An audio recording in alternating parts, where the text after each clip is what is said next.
El tema que vamos a ver a continuación es el cáncer de pulmón. Como sabéis, es el tema más importante desde hace 2 o 3 años. Este tema tenéis que tener en cuenta que puede ir asociado a imágenes, con lo cual no es solo la teoría, sino que tenéis también que familiarizaros con el tema de las imágenes, tanto de la radiografía de tórax como del TAC de tórax. Tenéis también que tener en cuenta que el cáncer de pulmón no se suele preguntar, como otros temas, la teoría sola, sino que suelen preguntarnos tanto que estadifiquemos el cáncer y que lo tratemos, y de todo ello lo tenemos que sacar de toda la información que nos aportan en las preguntas.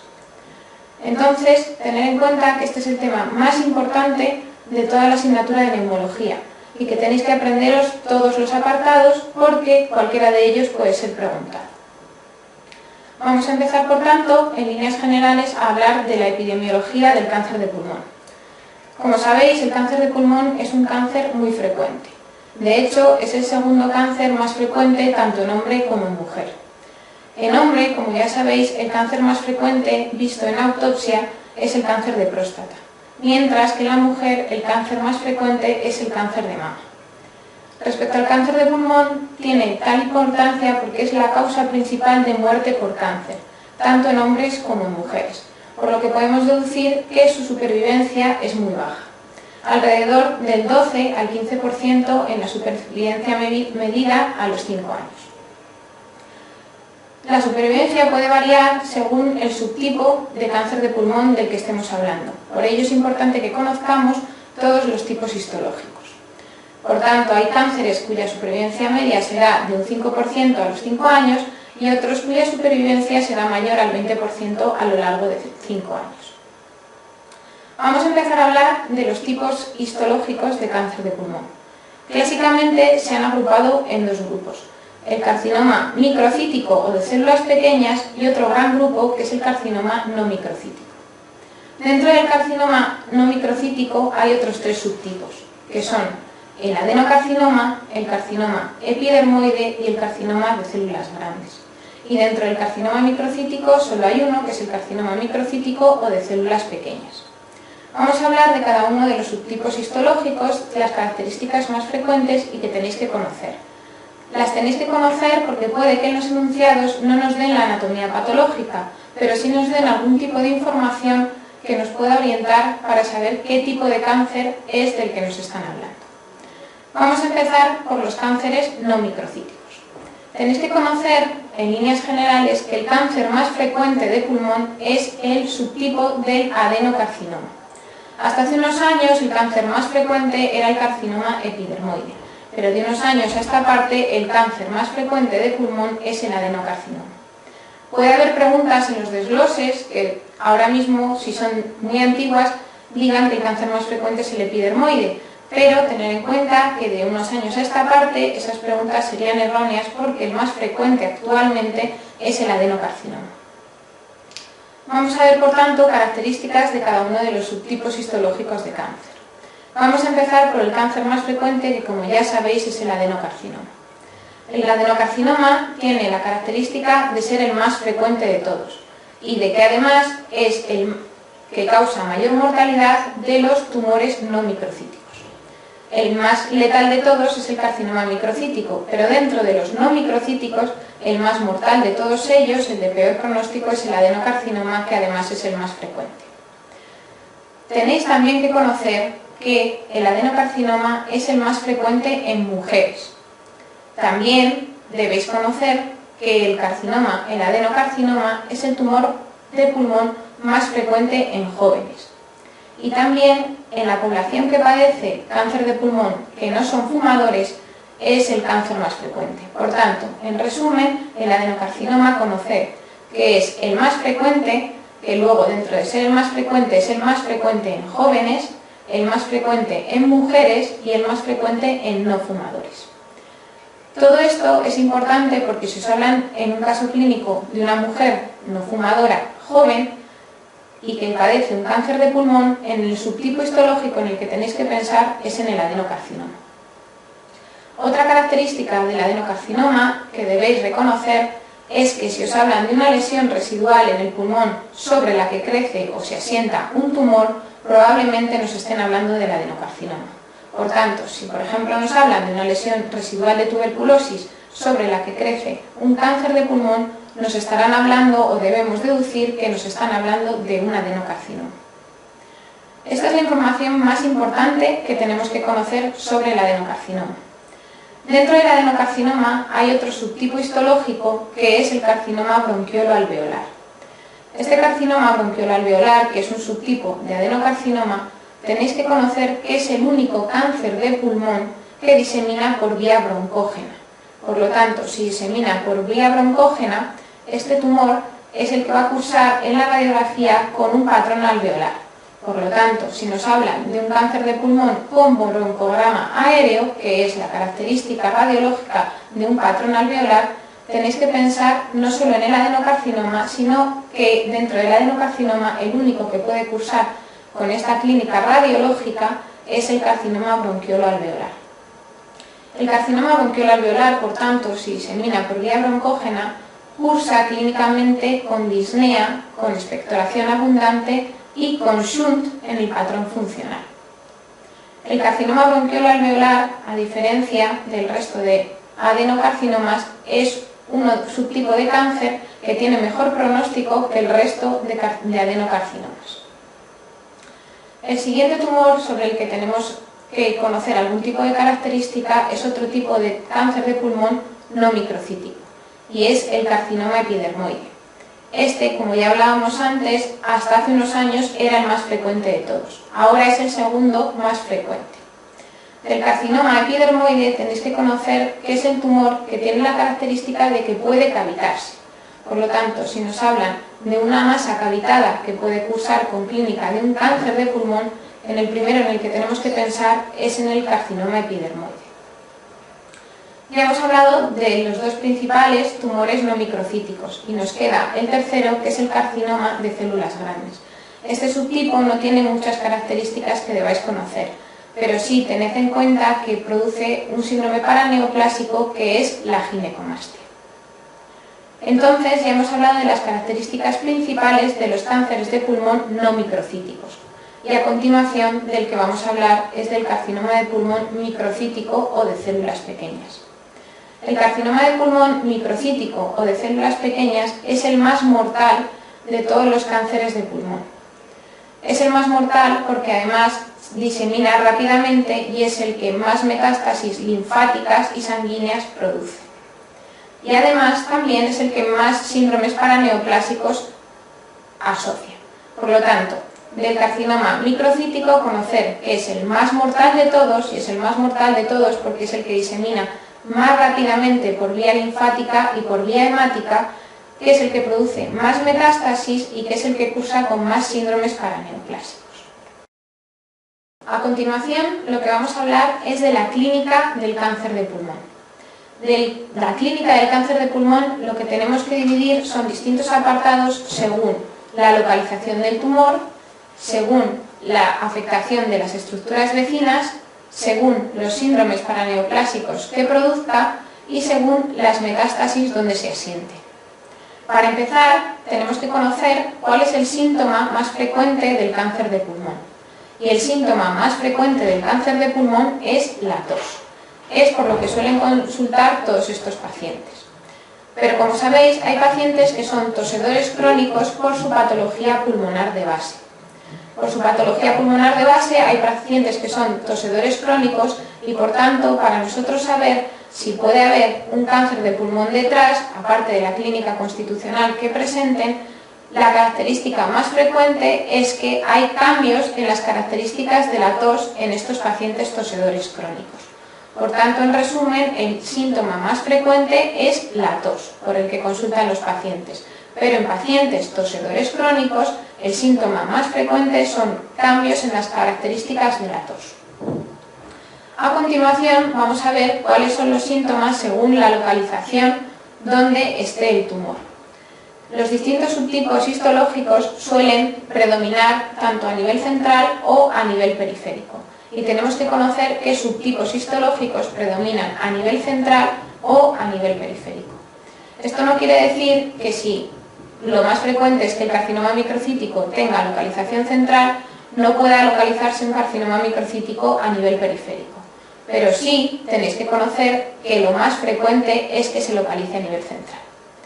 Por tanto, vamos a empezar por los cánceres de pulmón de localización central. Los subtipos histológicos que suelen predominar a nivel central son el subtipo carcinoma epidermoide y el carcinoma microcítico.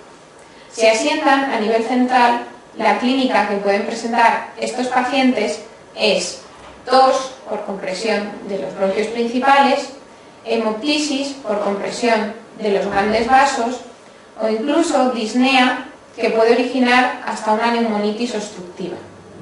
Por tanto, los carcinomas que se asientan a nivel central, que lo más frecuente es que sean epidermoides o microcíticos, suelen cursar con clínica de tos, hemoptisis o disnea, llegando incluso a producir una neumonitis obstructiva.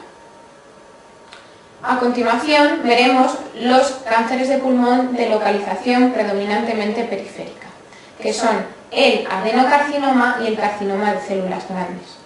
Al asentarse a nivel periférico, la clínica es diferente a la que presentaban los cánceres de localización central. De hecho, la clínica es muy parecida a una neumonía de localización periférica. Por lo tanto, los síntomas de los cánceres de pulmón de localización periférica van a ser, sobre todo, dolor pleurítico, que va a ser un dolor que aumente con la tos y la inspiración profunda, y derrame pleural. Lo siguiente que vamos a ver es la clínica que pueden presentar según la afectación de estructuras vecinas. Si comprimen, por ejemplo, el esófago, la clínica que van a presentar es de disfagia. Si comprimen, por ejemplo, el nervio laringeo recurrente, la clínica que pueden presentar es de disfonía. Si comprimen estructuras óseas, la clínica será de dolor óseo. Y luego hay otros dos síntomas o síndromes que pueden cursar los cánceres según afectación de estructuras vecinas, que van a ser el síndrome de Pancoast y el síndrome de vena cava superior. El síndrome de Pancoast tenéis que conocer que es un síndrome que suele cursar en pacientes que presentan un carcinoma de pulmón en la localización de los vértices pulmonares. El síndrome de Pancoast afecta a distintas estructuras. A la primera que suele afectar es a la primera y a la segunda costilla cervical, y por tanto la clínica que presentan, si están comprimidas la primera y la segunda costilla cervical, será dolor óseo. En segundo lugar, pueden afectar al plexo braquial, y el paciente, por lo tanto, nos contará clínica de hipoestesia o incluso de anestesia del borde cubital del brazo. Pero también afectan al ganglio estrellado, y si afectan al ganglio estrellado nos dan el famoso síndrome de Horner. El síndrome de Horner, como todos conocéis, es un síndrome que cursa con ptosis, miosis, enoftalmos y en ocasiones anhidrosis facial. Por lo tanto, si nos hablan de un tumor que asienta en el vértice del pulmón, que causa dolor cervical, dolor óseo cervical, que cursa con hipoestesia y o anestesia del borde cubital del antebrazo y que cursa con síndrome de Horner, nos están hablando del famoso síndrome de Pancoast, que no olvidéis que el tumor que más frecuentemente lo produce es el carcinoma epidermoide. El otro gran síndrome que se puede originar por compresión de estructuras vecinas es el síndrome de la vena cava superior. El síndrome de la vena cava superior cursa con pacientes que nos cuentan una clínica de edema facial, de enrojecimiento facial, de edema en esclavina, y el cáncer que más frecuentemente de pulmón lo produce es el subtipo del carcinoma microcítico. Por tanto, de estos dos grandes síndromes, recordad que el Pancoast lo produce más frecuentemente el carcinoma epidermoide y que el síndrome de vena cava superior suele asociarse al carcinoma microcítico. El siguiente apartado que tenemos que conocer para conocer la clínica completa del cáncer de pulmón es la clínica que puede presentar el paciente por las metástasis que origine el cáncer de pulmón. Como ya sabéis, hay distintos sitios donde suele tener preferencia y asentarse las metástasis del cáncer de pulmón. El lugar donde más frecuentemente metastatiza el cáncer de pulmón es, y debéis conocer, que es el hígado. El segundo lugar más frecuente es afectación del sistema nervioso central. Y luego también puede afectar a hueso e incluso a la médula ósea, y no podemos olvidar las glándulas suprarrenales. Las características de la clínica que va a presentar dependen de dónde estén localizadas las metástasis. Si, por ejemplo, un cáncer de pulmón metastatiza en hígado, nos pueden dar analíticamente un patrón de colestasis o de necrosis hepática. Si asientan a nivel óseo, nos puede dar clínica de dolor óseo. Si asientan a nivel central, a nivel del sistema nervioso central, nos pueden contar una clínica muy diversa, de cefalea, visión borrosa, incluso crisis epilépticas. Pero sí que tenéis que conocer que las metástasis a nivel suprarrenal son completamente asintomáticas, con lo cual ninguna metástasis suprarrenal podemos deducirla solo con una analítica o con clínica que nos cuente el paciente, porque no va a haber ninguna clínica. Es decir, concluir que las metástasis del cáncer de pulmón en glándulas suprarrenales son completamente asintomáticas. Y por último, respecto a la clínica del cáncer de pulmón, tenemos que conocer que el cáncer de pulmón es un cáncer que puede originar muchas sustancias y por tanto causar distintos síndromes paraneoplásicos. Hay muchos síndromes paraneoplásicos y hay, dependiendo de los subtipos histológicos, se producirán unas u otras preferentemente. Hay que conocer que el subtipo histológico que más síndromes paraneoplásicos produce es el carcinoma microcítico. El carcinoma microcítico, ya hemos dicho, que es el que más metástasis produce y también el que más síndromes paraneoplásicos produce. Entre ellos cabe destacar el síndrome de Eaton-Lambert, que es una miopatía, también el síndrome de Cushing o el síndrome de secreción inadecuada de ADH. Estos pacientes que tengan síndrome, que cursen con clínica de síndrome de secreción inadecuada de ADH, nos pueden contar solamente en el MIR que son pacientes que padecen un cáncer de pulmón y que tienen hiponatremia. Si nos dicen esto en el examen MIR, automáticamente tenemos que deducir que nos están hablando de un SIADH y por tanto de un carcinoma microcítico.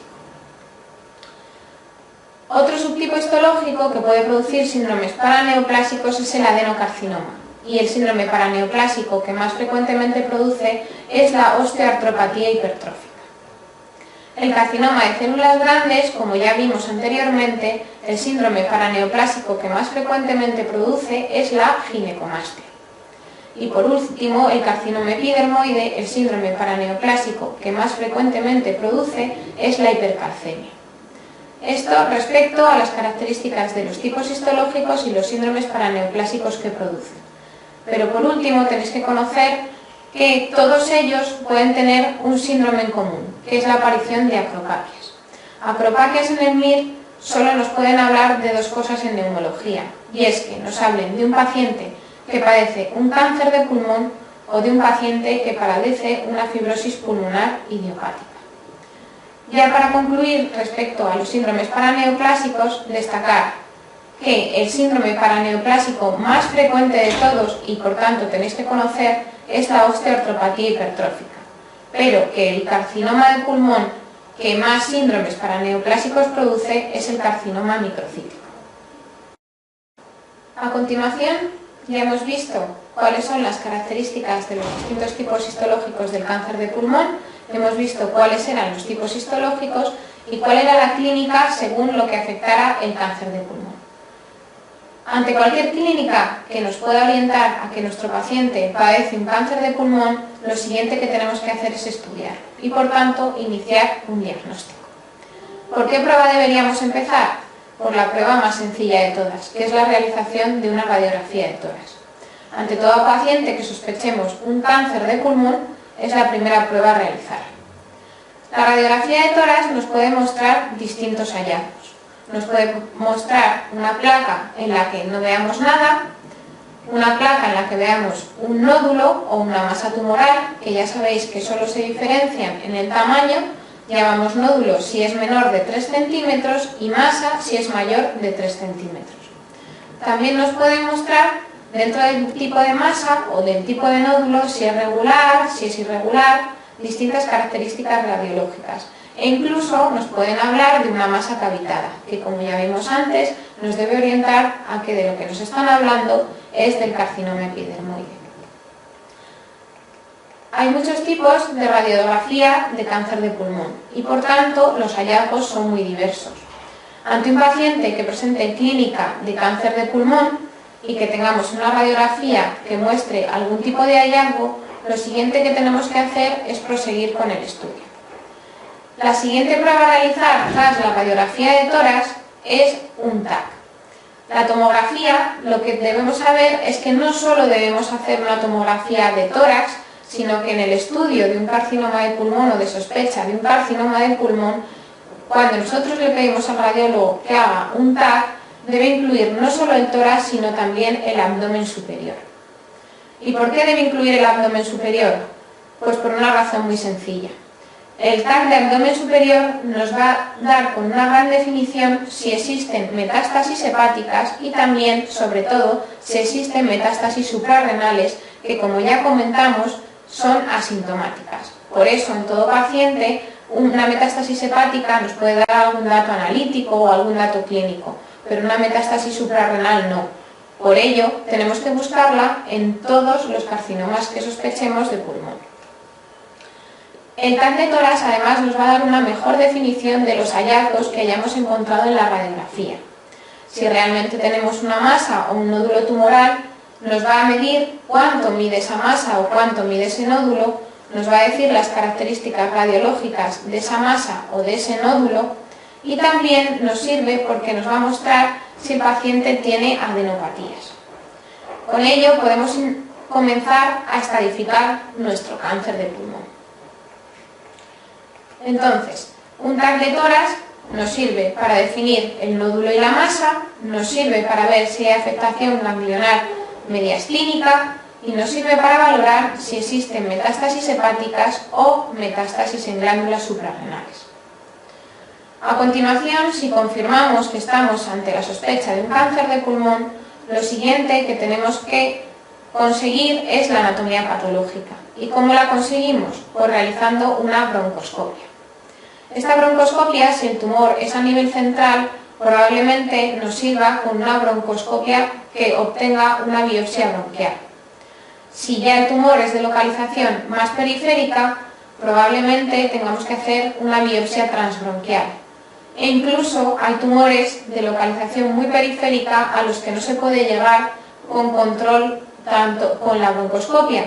Por lo tanto, tendremos que hacer una ecografía, una punción transtorácica guiada por TAC. Entonces, para obtener la anatomía patológica, si el tumor es central, probablemente nos valga con una biopsia bronquial, si es periférico, con una biopsia transbronquial, pero si es muy periférico, tendremos que hacer una punción transtorácica guiada por TAC. Con todo ello, ya obtendríamos la anatomía patológica de nuestro tumor. Y lo que tenemos que hacer a continuación es estudiar si existen metástasis. ¿Y cómo lo hacemos? Pues no a todos los pacientes es recomendable hacer un estudio completo de los pies a la cabeza para buscar metástasis. Nos tendremos que ayudar tanto de la histología del cáncer de pulmón como de la clínica que presente el paciente. Así, ¿cuándo estará indicada, por tanto, la realización de búsqueda de metástasis a nivel cerebral? Pues tenemos que buscar metástasis a nivel cerebral cuando el paciente presente clínica, ya sean síntomas o signos de afectación central. Por ejemplo, si nos hablan de un paciente con cefalea o si nos hablan de un paciente que tiene crisis epilépticas o que tiene visión borrosa, pues en esos casos sí que está indicado que hagamos una búsqueda de metástasis cerebrales. ¿Y con qué prueba lo hacemos? Pues lo podemos hacer con una resonancia cerebral o con un TAC cerebral. Muchas veces depende del acceso que tengamos a estas pruebas, pero indistintamente nos podría servir tanto una resonancia como un TAC. Pero también hay veces que el paciente no presenta ninguna clínica, no presenta ningún síntoma ni ningún signo de afectación central, pero aún así está indicado que busquemos metástasis a nivel cerebral. Este caso ocurre cuando nos están hablando del subtipo histológico del carcinoma microcítico o del adenocarcinoma. Estos tumores, por su gran agresividad, hay muchas veces que cuando se diagnostican ya tienen metástasis cerebrales, aunque el paciente esté asintomático. Por tanto, para resumir, cuando buscamos metástasis cerebrales, las buscamos cuando el paciente tenga síntomas o signos de afectación cerebral o cuando el paciente nos hable de un subtipo histológico que sea el carcinoma microcítico o el adenocarcinoma. Así que, en una pregunta, en un caso clínico en el MIR, nunca podremos estadificar a un paciente que padece un adenocarcinoma o un tumor microcítico si no hemos realizado antes una resonancia cerebral, aunque no presente clínica ni signos de afectación nerviosa central. La siguiente prueba que tenemos que tener en cuenta para realizar una búsqueda de metástasis es la gammagrafía ósea. La gammagrafía ósea, igual que la resonancia cerebral, no está indicada en todos los casos. La gammagrafía ósea tenéis que conocer que tenemos que realizarla cuando nos hablen de un paciente que tiene aumentada la fosfatasa alcalina, cuando nos hablen de un paciente que tiene hipercalcemia o cuando nos hablen de un paciente que tiene dolor óseo, porque lo que vamos a buscar con la gammagrafía ósea son las metástasis óseas. ¿Por qué la hipercalcemia y por qué la fosfatasa alcalina elevadas nos pueden hacer pensar que estamos ante una metástasis ósea? Pues porque son parámetros de destrucción ósea y por lo tanto pueden estar enmascarando una metástasis a nivel óseo aunque el paciente no tenga dolor. Para el resto de los lugares donde queramos buscar metástasis o sospechemos que pueda haber una metástasis, la prueba ideal a realizar es un PET. El PET es una prueba que es muy buena para buscar metástasis en cualquier órgano, para buscar metástasis del cáncer de pulmón, pero nunca puede igualar la eficacia de la resonancia cerebral y del TAC cerebral para la búsqueda de metástasis cerebrales. Por tanto, del PET saber que es un buen buscador de metástasis, pero nunca igualará a la resonancia o al TAC a nivel cerebral. O sea que siempre que nos hablen de un paciente que tiene clínica central o que tenga un carcinoma microcítico o un adenocarcinoma, está indicado que realicemos una resonancia o un TAC mejor que un PET. Ya conocemos, por tanto, cuál es la clínica de presentación del cáncer de pulmón más frecuente y cómo podemos diagnosticar el cáncer de pulmón. A continuación, con las pruebas realizadas, lo que tenemos que hacer es estadificar el cáncer. El cáncer de pulmón se estadifica según la TNM, que cambió a finales del 2009 y, por tanto, la TNM que se usa actualmente y que tenéis que conocer es la TNM del 2010. Esta TNM, como ya sabéis y como dicen sus siglas, la T corresponde al tumor primario, la N a adenopatías y la M a metástasis. Vamos a comenzar, por tanto, a definir los distintos estadios según la T, según la N y según la M. Vamos a empezar por la T. Y en la T hay 4 estadios principales: T1, T2, T3 y T4. Tenéis que conocer cuándo clasificamos al tumor dentro de cada uno de estos estadios. Vamos a empezar por el T1. Para decir que un paciente tiene un estadio T1, para poder decir que tiene un T1, tenéis que conocer que este tumor tiene que cumplir las siguientes características y debe cumplir todas las siguientes características. En primer lugar, estaremos hablando de un tumor que no debe sobrepasar los 3 centímetros. Por lo tanto, en resumen, un T1 es un tumor que no es mayor de 3 centímetros y está rodeado de parénquima pulmonar sano. ¿Por qué de parénquima pulmonar sano? Pues porque un T1 no debe afectar nunca a la pleura visceral y no debe afectar nunca al bronquio principal. Según el tamaño de este tumor, lo podemos clasificar en un T1A o en un T1B. Un T1A es un tumor de pulmón que es menor o igual a 2 centímetros, mientras que un T1B es un tumor que es mayor de 2 centímetros y menor o igual a 3 centímetros.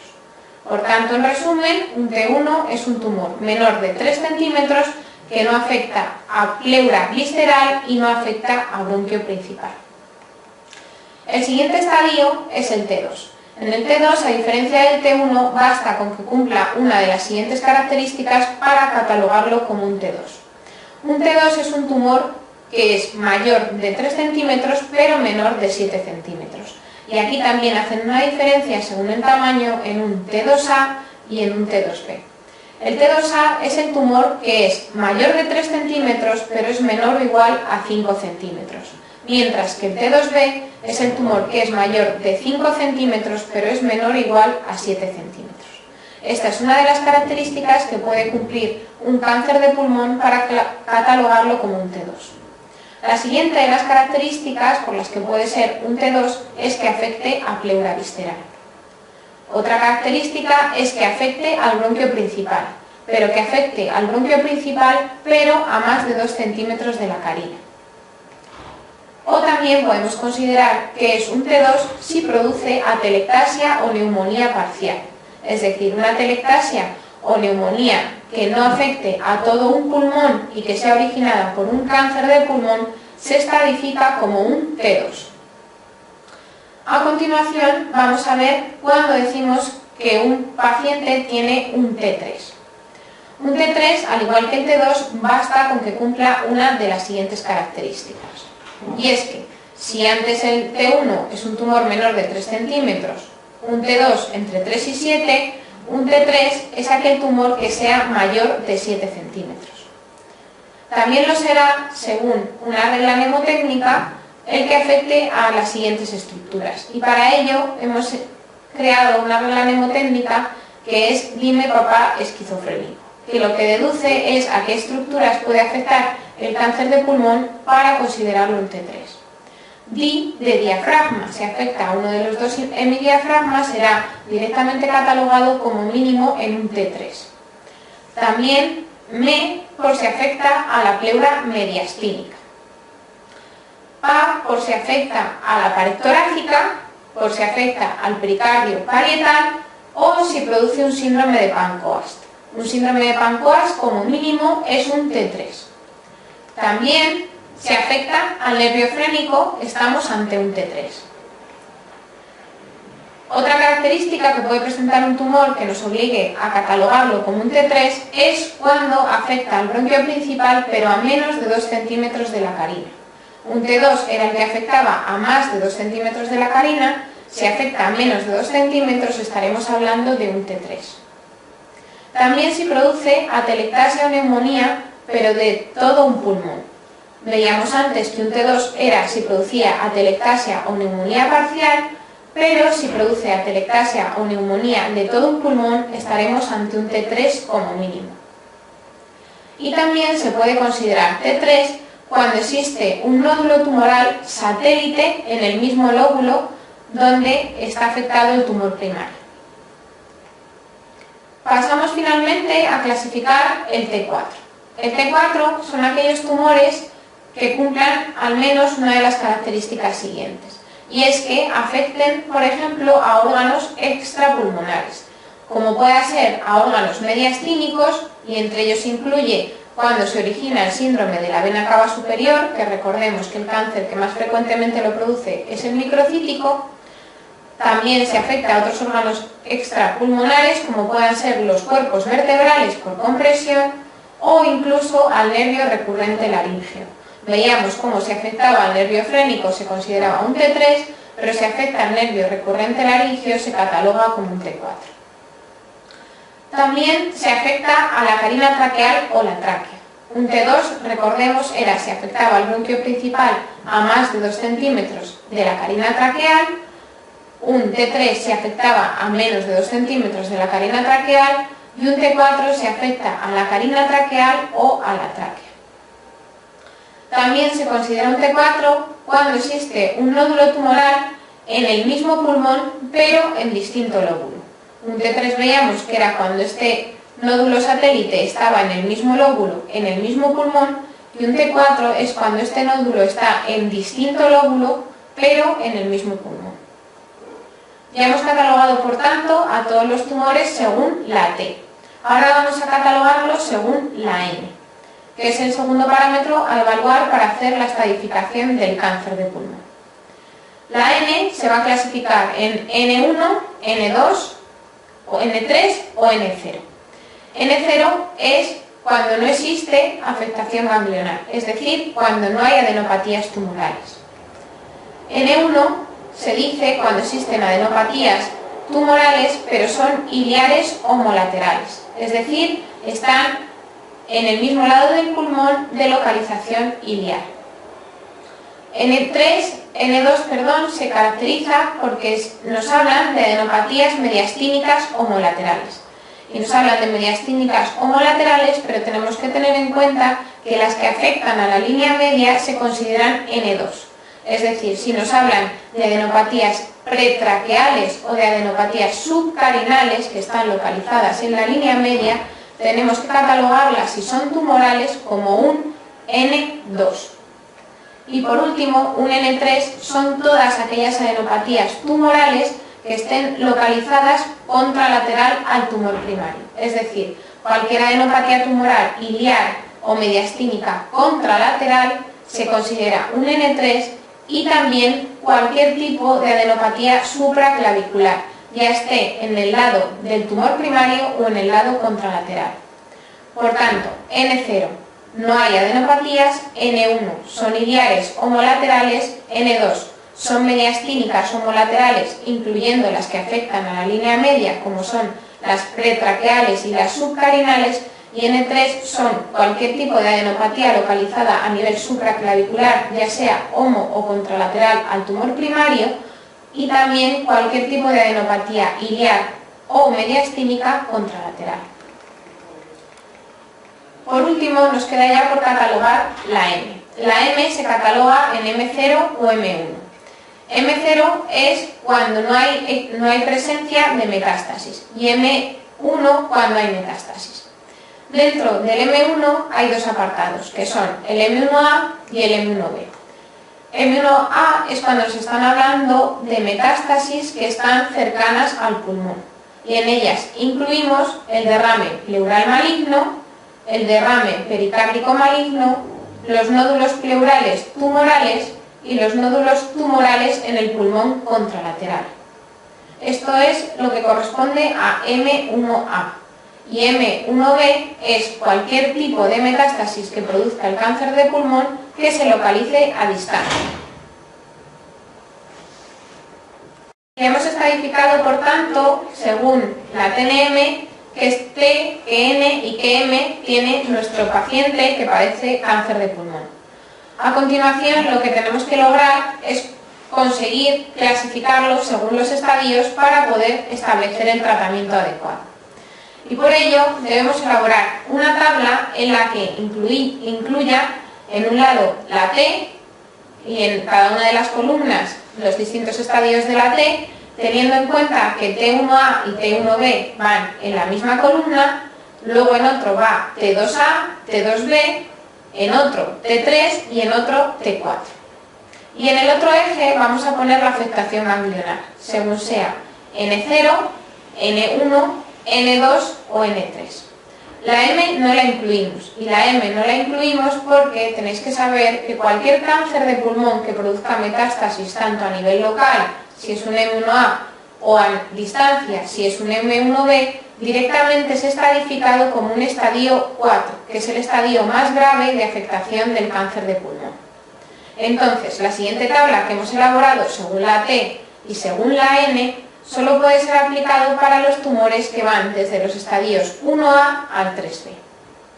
Entonces elaboramos una tabla como la que veis a continuación y vamos a hacer, según los estadios, según la afectación de la T y de la N, vamos a ver si se afecta y cómo se afecta lo vamos a catalogar en distintos estadios.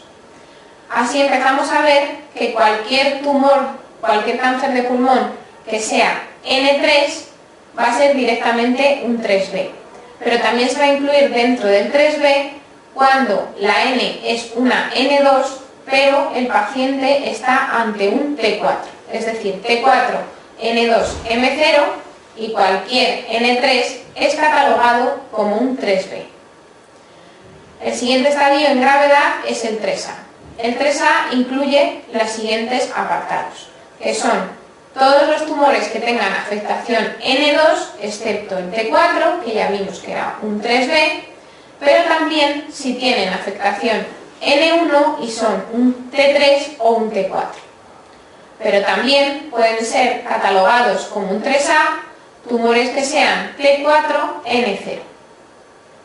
Lo siguiente, vamos a ver cuándo se considera que un estadio es un 1A.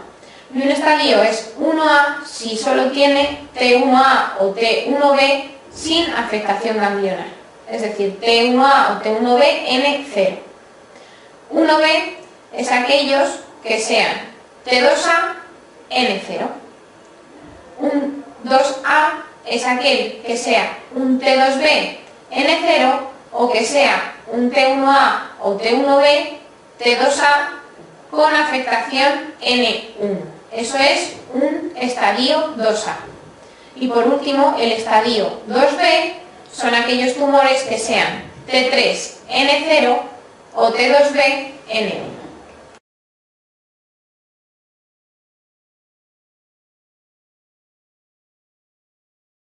Según estos estadios, ya hemos visto del 1 al 4, debemos establecer el tratamiento, que es lo que nos van a preguntar probablemente en el examen MIR.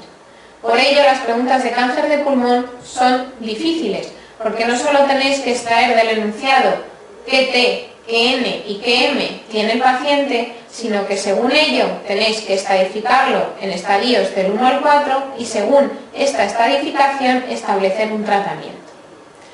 El tratamiento vamos a empezar a verlo. Los estadios más precoces, que son los estadios 1 y 2, siempre se deben tratar con cirugía. La cirugía en el cáncer de pulmón es el único tratamiento curativo. Lo que ocurre es que más del 80% de los pacientes, cuando los diagnosticamos de cáncer de pulmón, están en estadios avanzados, por lo cual muchos de ellos no se pueden operar. La mayoría de ellos no se pueden operar. Pero el tratamiento y el único tratamiento curativo del cáncer de pulmón es la cirugía. La cirugía se debe practicar en los estadios 1 y 2, pero tenéis que tener en cuenta que esta cirugía no es una cirugía cualquiera, que nunca os pueden decir que se reseca el nódulo o que se reseca un segmento, sino que tenéis que conocer que en el cáncer de pulmón, como mínimo, cuando se realiza la cirugía, se debe realizar una lobectomía. Es decir, nunca resección del nódulo, nunca resección de un segmento, sino que mínimo hay que hacer una lobectomía, a la que hay que añadir una linfadenectomía sistemática. Esto lo debemos hacer en todos los estadios 1 y 2. Respecto a la diferencia entre el estadio 2 y el estadio 1, es que al estadio 2 además tenemos que añadirle otro tratamiento. Y este tratamiento va a ser la quimioterapia adyuvante. Esta quimioterapia hay distintos estudios sobre cuándo se debe aplicar al estadio 2. Muchas veces depende de la lista de espera tanto de oncología como de cirugía torácica. Pero sí que es verdad que si realizamos la quimioterapia antes de la cirugía, habrá menos comorbilidad en la cirugía. Pero podemos dar primero la cirugía y después la quimioterapia, o la quimioterapia y después la cirugía. En este dilema nunca os lo van a poner en el examen MIR. El siguiente estadio que tenemos que ver cómo se trata es el estadio 3A. Como vimos, el estadio 3A incluye en él distintas clasificaciones del tumor. Y así, un estadio 3A puede ser 3A porque el paciente tenga un T3N1. Si estamos ante un T3N1, el tratamiento es igual que el estadio 1 y 2, es decir, cirugía y quimioterapia. Si estamos ante un 3A porque el paciente tiene un T1, un T2 o un T3 con afectación N2, el tratamiento es diferente al T3N1. En estos pacientes, por tanto, que van desde el T1 al T3 con afectación N2, siempre debemos empezar el tratamiento con quimioterapia. Y debemos empezar siempre el tratamiento con quimioterapia, que en este caso será neoadyuvante, porque según la respuesta del paciente a esta quimioterapia, podremos practicar una cirugía o no. Entonces, en estos pacientes aplicamos la quimioterapia. Y si el paciente, el N2, persiste, a ese paciente no le podemos operar. A ese paciente el tratamiento es completar la quimioterapia y añadir además radioterapia. Mientras que si el N2 desaparece, a este paciente lo que tenemos que hacer es una cirugía. El siguiente estadio, que puede incluir el 3A, es el T4, N0 o N1. Ante este estadio, el tratamiento que hay que llevar a cabo es la quimio-radioterapia y luego valoración quirúrgica individualizada de cada paciente. Dentro del 3A, por último, también incluimos el síndrome de Pancoast. El síndrome de Pancoast, el tratamiento que nunca le debe faltar a un síndrome de Pancoast es la radioterapia.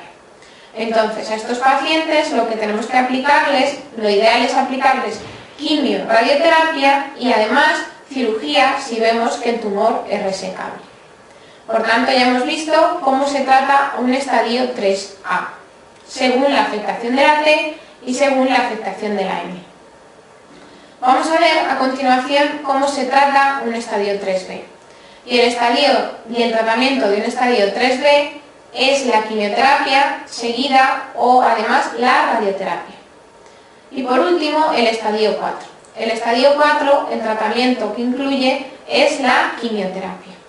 Estos pacientes en estadio 4 tienen la excepción que podemos valorar la cirugía si el paciente tiene una metástasis única en cerebro, pulmón o suprarrenal y si el tumor primario es resecable. Solo pueden ser metástasis que estén localizadas a estos niveles, es decir, que sean solo una metástasis y que esté o bien en cerebro, o bien en pulmón, o bien en suprarrenal, y siempre que el primario sea resecable.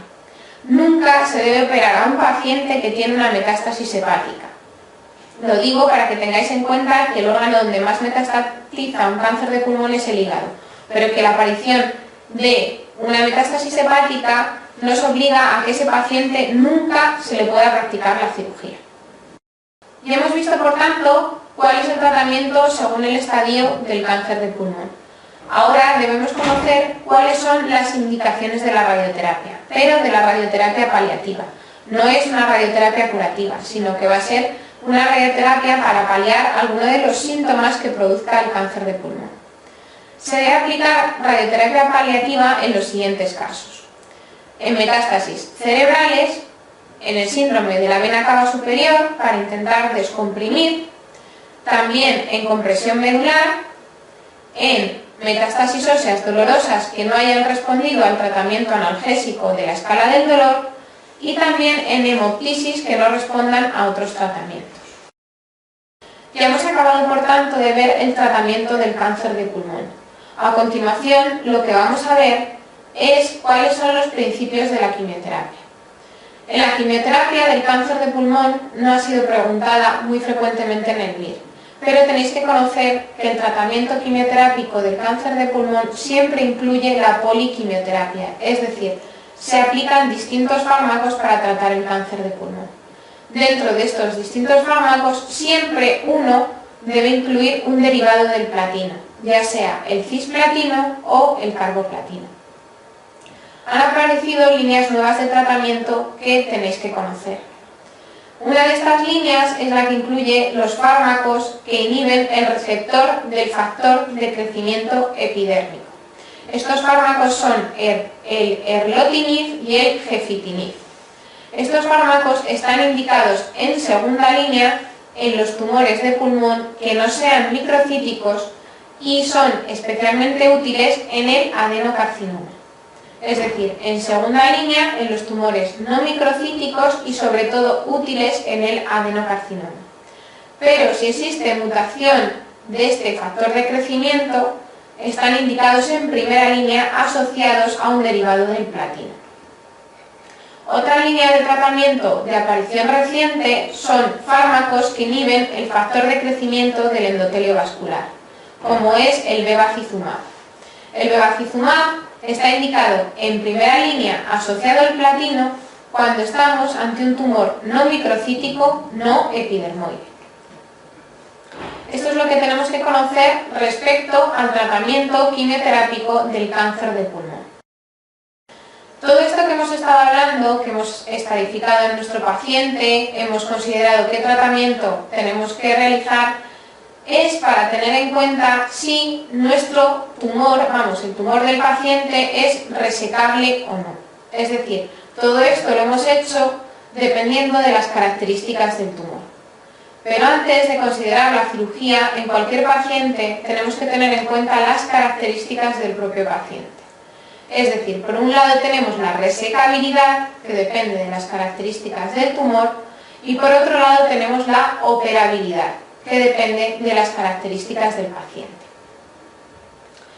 Vamos a hablar, por tanto, de la operabilidad. La operabilidad, han salido guías nuevas que incluyen distintos diagnósticos o distintas pruebas que tenemos que realizar antes de considerar si un paciente es operable o no. Incluso en la última edición del manual estos criterios no están incluidos. Lo primero que tenemos que valorar para un paciente, considerarlo si es operable o no, es realizarle una espirometría y un test de difusión. En la espirometría lo que vamos a valorar es el BEMS y luego realizaremos un test de difusión.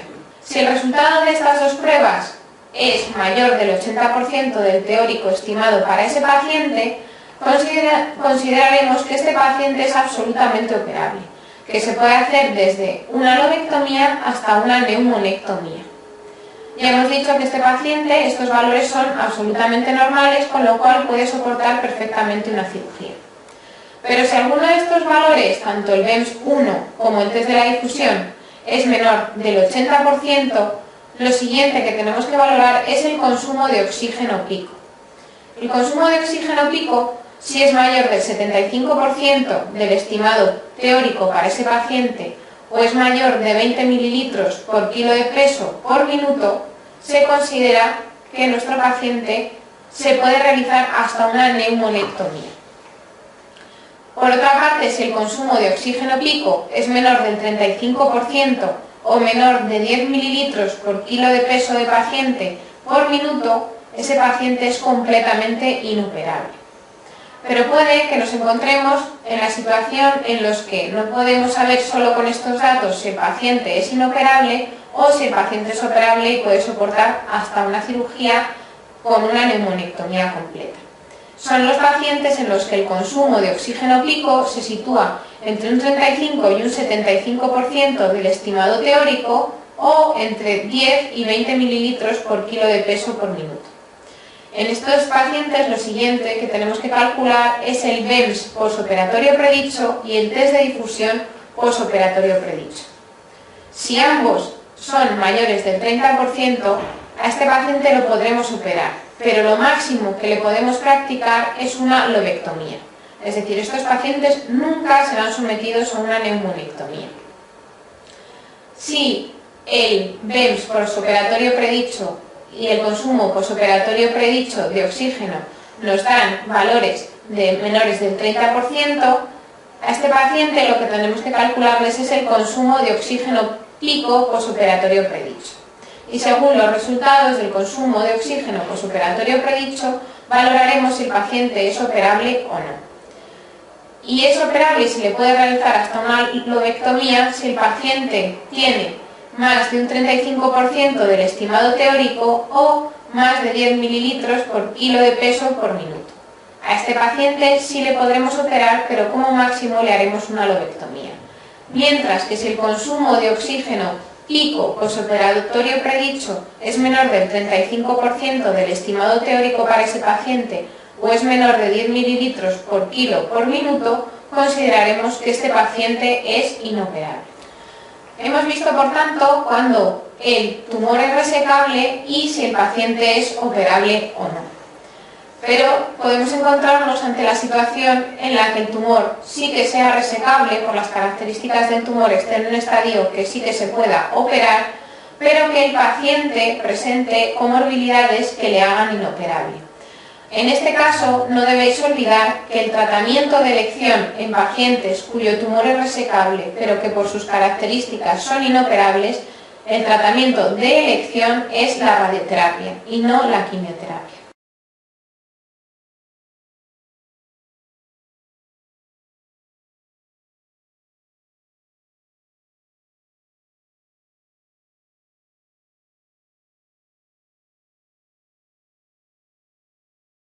Hemos hablado, por tanto, de cómo estadificamos según la TNM del 2010 y hemos visto qué tratamiento aplicamos. A continuación debemos hacer una excepción y tener en cuenta el cáncer de pulmón microcítico. El carcinoma microcítico suele clasificarse por otro tipo de estadificación, que lo va a clasificar según la enfermedad esté localizada o la enfermedad esté extendida.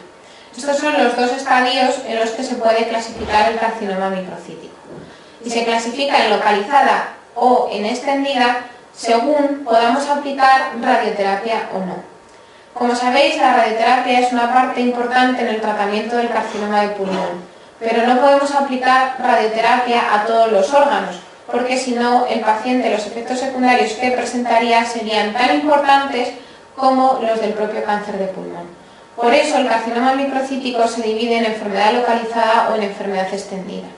Un carcinoma microcítico con enfermedad localizada es aquel cuya extensión tumoral no supera los límites de un emitoras.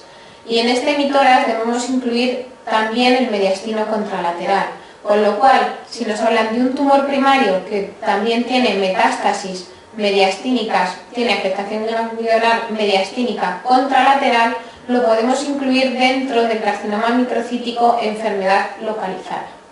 Mientras que si supera los límites de un emitoras, consideraremos que la enfermedad está extendida.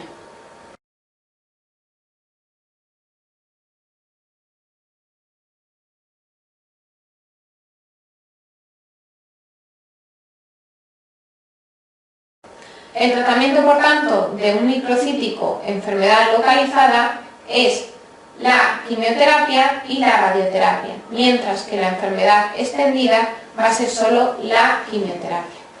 Dentro de la enfermedad localizada tenemos también que tener en cuenta una excepción, y es que un carcinoma microcítico enfermedad localizada puede ser también operado. Y puede ser operado cuando este paciente no tiene afectación mediastínica.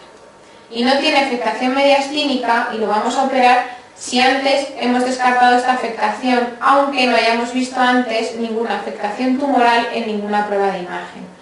Por lo tanto, a todo carcinoma microcítico, enfermedad localizada que pensemos operar, es obligado que realicemos una mediastinoscopia.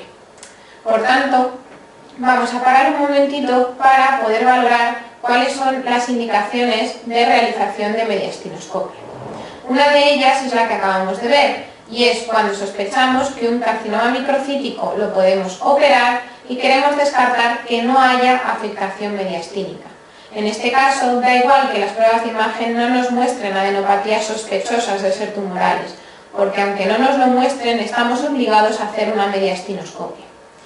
Y la otra causa por la que se tiene que realizar una mediastinoscopia en cualquier tipo de cáncer de pulmón es en aquellos en los que la prueba de imagen haya mostrado un ganglio sospechoso de ser tumoral. Y sospechoso de ser tumoral son aquellos ganglios que miden más de 1 centímetro. Por lo tanto, y para repasar, mediastinoscopia se hace siempre que queramos valorar la opción quirúrgica en un tumor microcítico de enfermedad localizada y cuando tengamos una afectación ganglionar en la que los ganglios superen 1 centímetro y necesitemos saber para estadificar el tumor si esos ganglios son tumorales o son inflamatorios. Volviendo al carcinoma microcítico, por tanto, el de enfermedad localizada se va a tratar con quimioterapia y radioterapia, más menos cirugía, si no hay afectación mediastínica, mientras que el carcinoma microcítico enfermedad extendida se va a tratar siempre con quimioterapia. En todos los casos, ante un carcinoma microcítico, si hay respuesta a la quimioterapia, hay respuesta completa, después debemos llevar a cabo la radioterapia craneal profiláctica. ¿Por qué? Porque los tumores microcíticos ya hemos dicho que son los más agresivos y que pueden probablemente con mayor rapidez que otros producir metástasis cerebrales.